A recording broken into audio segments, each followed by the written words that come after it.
क्या आपने कभी सोचा है कि अगर हम अपने हवाई जहाज से सीधे शनि ग्रह की तरफ उड़ जाएं, तो हमें वहां तक पहुंचने में कितना समय लगेगा?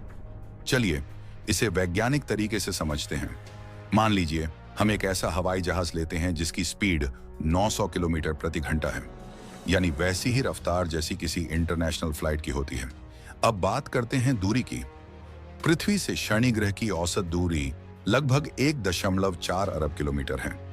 जब दोनों ग्रह अपनी अपनी कक्षा में घूमते हैं तो यह दूरी कभी थोड़ी घटती बढ़ती रहती है, लेकिन औसतन यही मानी जाती है।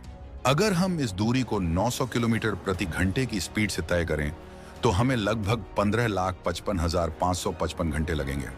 जब इसे दिनों और सालों में बदला जाता है तो यह समय करीब 177 साल निकलता है। जी हाँ, अगर कोई हवाई जहाज बिना रुके, बिना ईंधन भरे और बिना सोए उड़ता रहे तो उसे शनि ग्रह तक पहुंचने में लगभग 177 साल लगेंगे। लेकिन असली दुनिया में ऐसा संभव नहीं है। अंतरिक्ष में हवा नहीं होती और बिना ऑक्सीजन के हवाई जहाज के इंजन काम नहीं कर सकते। साथ ही वहां ईंधन भरने या वायुमंडलीय दबाव जैसी सुविधाएं भी नहीं होती। इसलिए एयरप्लेन केवल पृथ्वी के वातावरण तक सीमित है।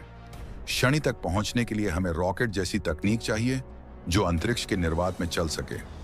उदाहरण के लिए नासा का कैसिनी स्पेसक्राफ्ट, जिसे शनि तक पहुंचने में लगभग 7 साल लगे थे और वह हजारों किलोमीटर प्रति सेकंड की गति से चल रहा था।